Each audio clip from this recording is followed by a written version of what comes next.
last man standing. 4-5 sitting on my dresser like a bandit. Oh my, why you scared? There ain't no need to panic.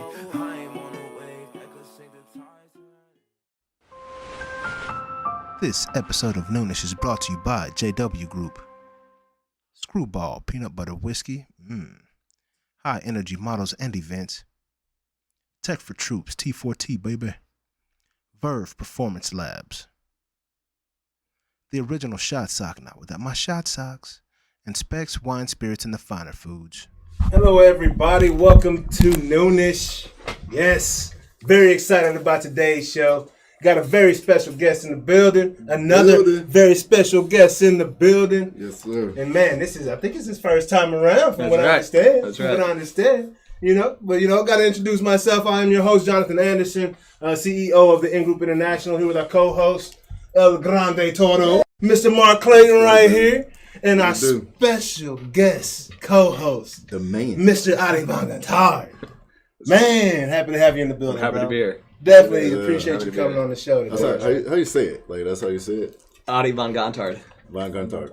Nice. It was, I mean, Did I He hit it nailed pretty? it. Like, he nailed Hey, that. Yeah. hey, when it's spelled, can't when tell you how many somebody people means butcher it. I something can't to tell you how you, many people butcher it. So what? Yeah. What do you get? Like, Von Gontard. Texas right there. Every single thing. Yeah, Everything but the right one. Everything except Exactly. for yeah. Oh, so you felt like you were like a whole different, like a Hispanic coming to Texas, like, hold on, dog. Exactly. Like, that's not my name, bro. Like, Right. get it right, Right. Nah, but That's so what's up, man. a lot to talk about, man. Young Money in the house, That's dog. right. Man, we came a long way pretty quick, Man. Young Moolah, Yeah. dog. So tell me, Adie, we've known each other for a while. Of course. A lot of great times together, bro. And I can't even tell you how appreciative I am to how hospitable you've been to me through our relationship. Yeah. Great friendship. Met through my good friend Ray. Went to high school, played football with Ray. And y'all like brothers at this point, man. That's Y'all like big brother, little brother when I see y'all around. That's right. It's pretty awesome seeing y'all's dynamics. So, I just want to hear a little bit about how that all came together and how you've grown to, the 60 athletes that you guys are now representing in Young Money. Sure. Awesome. Yeah, so went to SMU, was majoring in real estate finance, and then my junior year, the sports management program came out. So I double majored in that, and once I graduated from college, I started this sports marketing firm and was out there just trying to find appearances here in Dallas. And I always loved sports, grew around sports, so I knew I wanted to do something in sports, but I didn't know where that was going to transition to. So, I was sitting here in Dallas trying to find $1,000 deals, $1,500 deals, saying I'll take 10% of whatever I can find, and calling 100 places a day to get 97 no's, people hanging up on me, 2 maybes, and I'm like, oh, heck yeah, I can actually get it, right? He's like, do you know who I am? I'm the man. So, Hang up on me. So I set it up, and I get $1,000 deals, and I'd be taking 10% because I couldn't ever ask for 20% because I didn't know what I was doing, or I didn't have it. So I'd get $100, and so I was making no money, but I was just grinding. Yeah. And I started seeing, unless you were the Tony Romos or Des Bryants, of the time, no one's out there finding appearances for guys. So I grew it from 1 guy to 50 guys, and really the guy that really gave me the first start, his bigger name was Golden Tate when he was in Seattle. Notre Dame, baby. Exactly. Let's get it. And right around that time, it was exactly when he had that catch, with the replacement refs that really took off everything. The catch interception against Green Bay. Hey, but I've been watching Golden Tate. I'm a Notre Dame guy, so that's Big 2-3, man. Exactly. That's my guy right there. He was a big deal in Notre Dame when Notre Dame wasn't very, very hot at the time. Right? That's a So, fact. yeah, bro. So he was so great to work with, and cool. went to Seattle, and Seattle is such a hot market to find appearances, and I was doing everything other than what agencies do, right? So I was finding appearances, endorsements, social media, building websites, building clothing line, and really building these guys' brands. Right. And all of a sudden you started to see how that translated to, once they went into these markets and became fan favorites, then they get paid more, So all of a sudden I was doing this niche in the market of all agents loved me because I was just doing their grunt work, and I wasn't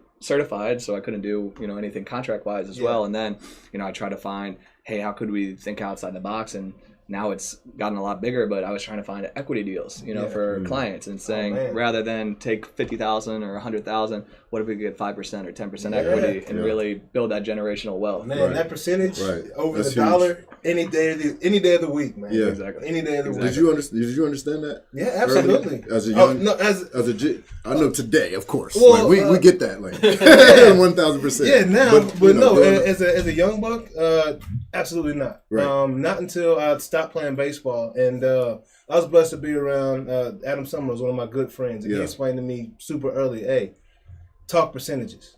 Yeah. Don't talk dollars. Talk percentages. Super early in your career. Yeah. That's what's up. No, not in my career. In my business career. But so this is after I played ball. Oh, this is after ball. Okay. Yeah, this is after ball. So I didn't know this until I was 28, 29. Right? Yeah. I didn't understand that to that level. So to be able to provide that, information, is huge. That's a game big changer, time, bro. I would have loved to have been you would have been like, hey, MC, man, let me holler. I'd be like, yes. Wait, a percent. I can have a percent. Right. For real? For real, I can be a part owner of this? Yeah. Just because my name? What I do? Yeah.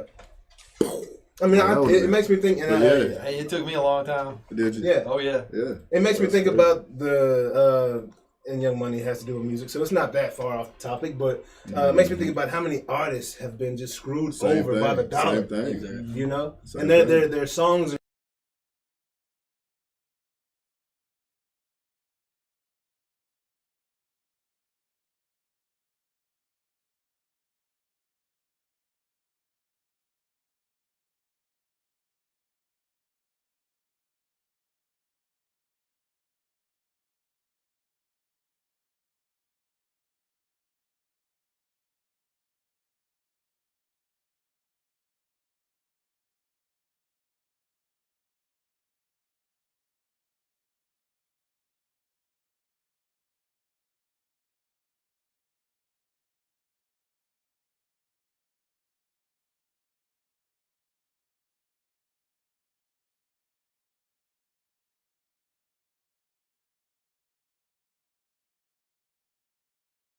marketing, right, and continue to now service all of our guys, and then we'll just keep doing our contracts. And I was like, why would I not just do a full service sports agency and build this in-house branded the right and have all encompassing. So you wised up and stopped doing it for everybody else, and not exactly, and just do everything and do everything. Let me just go and complete this puzzle and get what I need, so we can just move forward. Exactly. Call that full stack. Exactly. In-house. Yeah, that's dope. Yeah, that's dope. So I started APAA Sports, which just stands for me and my three brothers. I never knew that. Yeah, really. That's dope. I always wondered what the APAA. And I always say APAA, but it's that's it. No, and APAA. That's right. Yeah. So Andrew, Peter, Alex, Adie. There's four. Man, that's dope. Wow. I never knew what that was. Thank you. Yeah, and we all built it up just they do all real estate here in Dallas and nationwide, and the whole thing is we're all families. So let's build something together. And they do the real estate, I do the sports, but they're so involved in sports. APAA. It's APAA investments, exactly. And we all office together, so all the guys are in the office, so they know. Twin brothers both live here in Dallas, and we all office, and then our oldest brother's in St. Louis, and all very different personalities. Exactly. Too. Wow. It's crazy, bro. That's really cool. Crazy. It's crazy, man. APAA, just getting to know you guys, right, and seeing how y'all work, man, and for the longest time, I couldn't tell the difference between Peter and Alex. Yeah. Because they're identical. What changed? How do you see it now? Well, at the time, it was the beard. I believe Peter had a beard. That's right. And then just their mannerisms, very different. Peter is very serious all the time. Alex is he's a very lighthearted character, right? Yeah. And he's more like you than Peter, but he still got some Peter in him at times, right? So it's like, man, I don't know. I don't know. Yeah. Josh is a twin, right? So, but yeah, it's very hard to tell the difference between them if you don't know them, if you're not around them enough, for sure. Yeah. But yeah, man. So how did y'all get to know each other? That's a pretty crazy story. Oof. Where was that? What was it at an event or something? Was it? You came when we had the bar restaurant. You came one time too, right? I came to the bar restaurant and hung. But because initially, I don't know how we ended up talking headphones ultimately.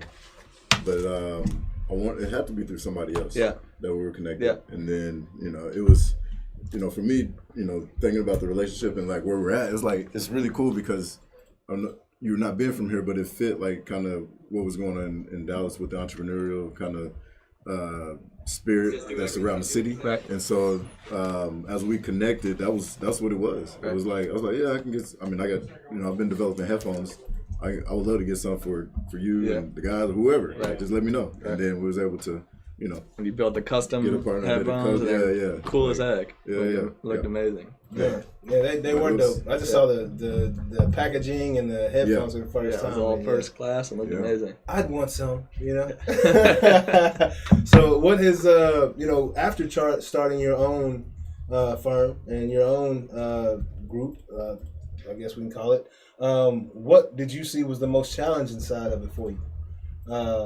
Even though you had the experience working for the other companies or whatnot, what was the most challenging part of it? Just getting your foot in the door. I mean, obviously starting at zero and trying to build it, and these agencies that have been established, and at the same time, so I had APAA Sports, and then Young Money Sports was starting their own agency, right? And Wayne really did it because they say all athletes want to be rappers and all rappers want to be athletes, right? No truth to that. And Wayne, was always around these athletes and realizing there's not anyone really trying to help, other than getting the percentage on the contract. Right. There's so much more to that, but are they really out there? It's on to the next guy, and these football careers are less than 3 years is the average, right? So like the agents are thinking, okay, next guy up, and like Wayne was like, we've been so blessed on the music side, there's got to be a better way to do this. And he started Young Money Sports, and when he did, all these other agencies started reaching out, saying, hey, we'll pay X, Y, Z, to use the name, all right? And Wayne was like, I'm not going to do, something for this quick fix money, right? He's been blessed with what he's done on the music, so we're going to build this the right way. So we literally were introduced and sat down and just kind of just shared the same vision of we're going to build this and be able to, be a powerhouse, but we're going to do it the right way, where we're going to look at every single player and help in every single category. It's not just quick on the contract and then on to the next guy. It's building them a brand, which is what I saw and what, Wayne and Cortez and Mac really saw of, the brand can outlive your career, and when you're done playing at 35 or 40, if you build that brand, it can be even more successful than what you did exactly. And you got to start that today rather than wait until you've blown up and you're a superstar and oh shoot, now let's try to figure out the brand too. So after the fact, exactly. So he's been a great partner. Amazing, yeah. See, that's the awesome. difference between reality and public perception. Exactly. Man. And that's it's like it's crazy. I'm just saying, like, a lot of people wouldn't think that Wayne would care enough. It maybe just slap his name on it and move on about it, but he cares about the business. He cares about the relationships and the brand. So I think there's value there. That's awesome. And to that point, like alluding to the openness of him in terms of doing business, how was that initiated? Who initiated or? So we sat down with Cortez Bryant and Mac Main, who are the CEO, COO of Young Money Entertainment, that has Nicki, had Drake, and it had Wayne, and they were childhood best friends growing up, all grew up in New Orleans, and are all still so close, and they were really, spearheading of, the agency part of it, and again, never jumping, hey, let's just figure this out today, and go, right? It was more, we got to make sure we have the right partners, because as long as we have the right partners, we can be successful and do this for a long time and have an amazing time doing it and really help people, and leave a mark and build that, again, generational wealth that's really like why I started the agency, and why they started it. It's great to come into the league and make 20 million, right? But how do you make that 20 million, make 20 more million, exactly. Make it 50 million, 100 million, right? And that vision was just so aligned that we said, let's just partner and let's just build this, the right way. And now we're going into our fifth draft together. Right now it's 60 guys. 60 guys. Yeah, that was crazy. That's crazy. It flew by. It's like crazy, that, man.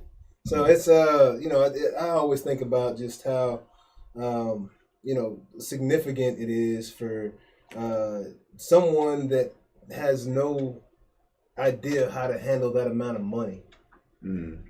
to have someone alongside them to show them the correct things to do and how not to. If you want to blow this portion right here, but make sure that you got this working for you. So, hats off to you guys, man, and having that vision and foresight, because a lot of these agents, they don't care. They don't care. They just want to pad their own pockets, man. To that point, do you guys have something like a fund also that everybody that's under your under you guys' belt that they can participate in? Because you have the development piece too. So really, we try to educate, and it's so great of all of us officing in Dallas, and my brothers being there in real estate that like I was saying, the guys come into the office all the time, right? And rather than the other thing that we never do is say, hey, invest here, and we got to take a percentage or whatever. It's more of, hey, we're going to show you how we're doing this, right? And here's the ideas, and hey, we always say mailbox money, right?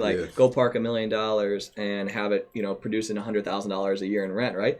Go spend, and going back to go blow that $100,000 if you want, right? Because you're never touching the principal. Exactly. Keep the principal. And it's like it's like a pizza, right? A whole pie, and whatever's kicking off, go ahead and spend it. It doesn't matter because the pie's still there. But don't spend the $1 million because now you're worth $980,000. So we just try to show our guys, and educate them so that they can be like, oh my gosh, and no one's ever explained that to me, and there's nothing monetary that we're getting by doing it other than you're doing the right thing and you're really building, and to that it's more important than making the money, so that they can say, man, I can really leave this for my kids. And then in real estate, it's just a finite of real estate, right? So there's not we're getting more and more people in the world, but there's not more real estate being built, so if you can park your money, it's obviously appreciating, and even in any downturn, it's going to appreciate, as long as you hold it. So keep it for as long as you want, live off the dividends of it, and then sell it and make a profit as well. So just trying to educate them and show them. Education, baby,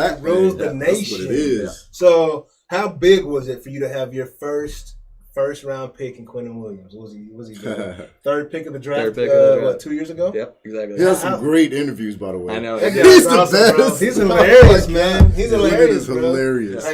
Seems like a very humble kid that just didn't realize he had the talent that he had. Amazing person, amazing kid, and just so down to earth. So he's marketed himself so well just by being himself, and and then showing up on the field as a monster. Yeah, this second year has been unbelievable for him. I know, and he has an older brother that that no one even talks about, but was drafted in the third round same year. Quincy Williams, who plays for the Jaguars. I didn't know that. I didn't know that. Quentin and Quincy. Exactly. That's crazy, man. That's huge for the family. Exactly. Two draft picks in the same year. Yeah, bro. That's awesome. Is he also a Young Money guy as well? So that's a family culture right there. I love it, man. I love it. So, a lot of people, and we've only really talked about the football players, but you guys have basketball players, you've got softball players, I mean, baseball players, right? So, how has it been? So, you started with basketball? Is that correct? Yeah, I got certified 8 years ago in basketball, and was same thing of just we started instead of having the Quentin Williams and the number 3 overall pick to start, I started weren't projected to be draft picks, and looking back on it now, 8-9 years ago, it was the best thing ever, because rather than having a top 5 pick and just waiting for the phone to ring, I had the guys that are not supposed to get drafted, so I got to bang down every single door. I got to call the front office and be like, you build relationships. Now it's helped me so much now that that's awesome. And these guys have just also being younger, these guys have continued to grow in the organization of going from director of player personnel to assistant GM to now GM. So they've all grown as we've grown. So now. Fast forward now, and we just had the number 5 overall pick in basketball. We have Willie Cauley-Stein. And that also shows that you're not just in this for the quick dollar, man. Exactly. You're in this for the person, right? Because I was confused by the strategy, because that's when when he was first kicking off, and it was like, man, we're looking for. We don't want those guys right now. We're looking for these guys that we can help get them into the draft and be draftable. And just like I said, like I told you, man, it's been an amazing it's been an amazing experience for me watching you guys grow the way that you have. It's been right? so much fun. Yeah, bro. Yeah. So the OU, you got OU softball players. OU seems like a hotbed for young money, man. Yeah. You got some athletes up there in Oklahoma. Lolo in the house, right? Exactly. Oh, man. Yeah, Lolo. Chamberlain. Yeah, she's pretty good at She's what she a does, boss. right? She's I mean, I have a lot of Sooners now. Lane is over there. Exactly. Didi was over there. Obo, man. Obo had a game. Yeah, no, he did. Hey, man. Last weekend. Yeah. I didn't realize, I know we're going to talk about it, that the Rams' defensive line was what it was. Oh, yes. Without Aaron. Oh, yeah, I didn't know that. Without Aaron went out. Game and they it were was still hey. at Russell. Yeah. I obviously knew that. Yeah. No doubt. No doubt. What's on him? So just to clarify, I know the least about sports. Yeah. Anybody in the room. That's why on the, that's why you got the tech and the current events with Jonas, man. Yeah. But hey, he's only one game behind us, from his picks. On the picks, yeah. And he picked the game we both picked against. We both went Seattle. He was like the Rams. He was like, why? He was like, they got horns. It always happens like that. The most logical pick is never the right one. You're like, that's so easy to figure out. Oh, Yeah, bro, that was a trip.